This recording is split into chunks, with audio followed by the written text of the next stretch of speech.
I'm Ben Botelho. I'm Kelly Botelho. The first time adoption ever came up for me, I don't think it actually came up as adoption. It was just, I had cancer in high school and was treated in a children's hospital.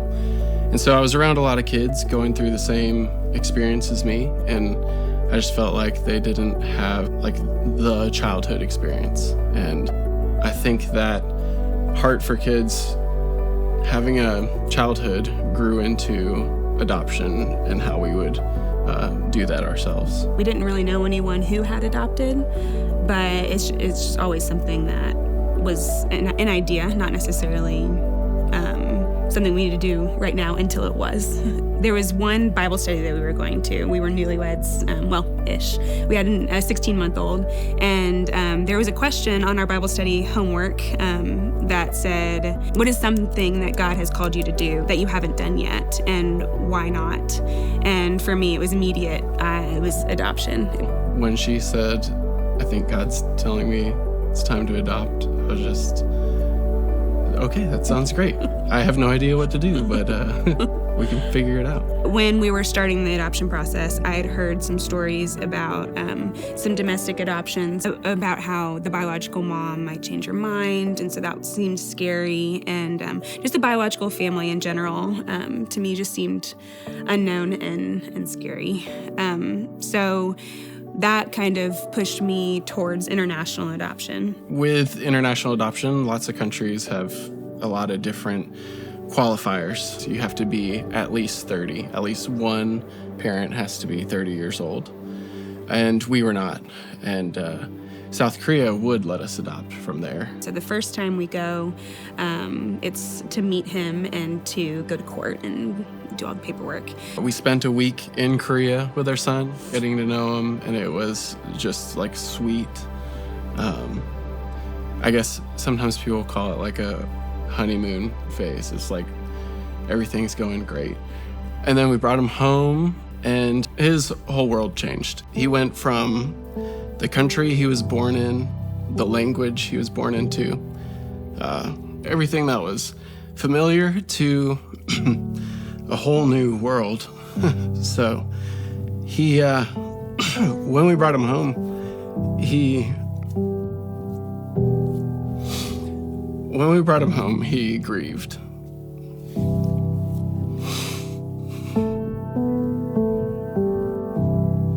He doesn't know us. He's known us for a week. He has a new sister. We don't smell right. The world doesn't smell right. He doesn't understand us. He doesn't speak English. In the midst of everything that was going on, I remember looking at him and really being curious about his biological family.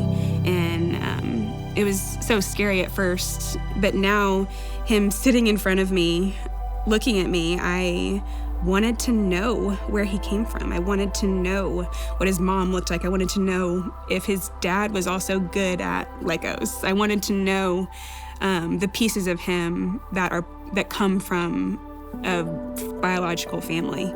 After Oliver came home, it was really hard. A couple months went by, and we found out that we were pregnant. So that was so exciting and also very scary. But I was like, all right, God, if this is what you wanted for us, if you want another child coming, then another child is coming.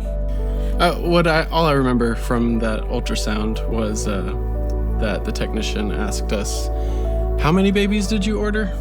And I thought to myself, like, it's a weird question. And then it dawned on me that there was more than one. And so I said, how many babies are in there? And that's when they told us that we were having twins. So when the twins were little, when they were babies, I remember I was sitting at a stoplight, almost home, and I felt like God was telling me that we needed to adopt again. And in my head, I'm like, no. A couple months later, I was like, okay, I'm just gonna mention it to Ben.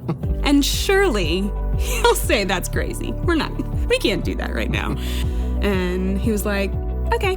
And so we said yes to God, and that's generally one of the hardest parts of beginning and Eventually, we were matched. It was very exciting. Our adoption agency called, and we were able to have a phone call with this expected mom. I remember my mom asked me if I was nervous after my daughter was born, if she would change her mind. And I remember thinking, it would be hard. I would cry. It would be really hard.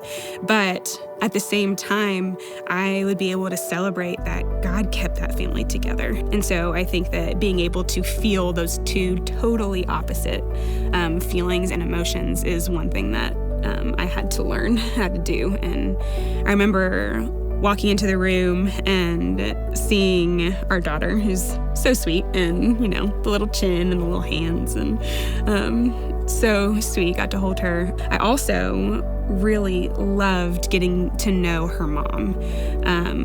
She and I got to sit in that hospital room, and we got to love our baby. A couple days go by, we're discharged. I remember she was crying. She signed over her rights, her parental rights to this child, and it's hard. Adoption is so amazing, but it's in response to brokenness, and I wish that it didn't have to be that way. Yeah, adoption is full of lots of challenges, and there's always obstacles.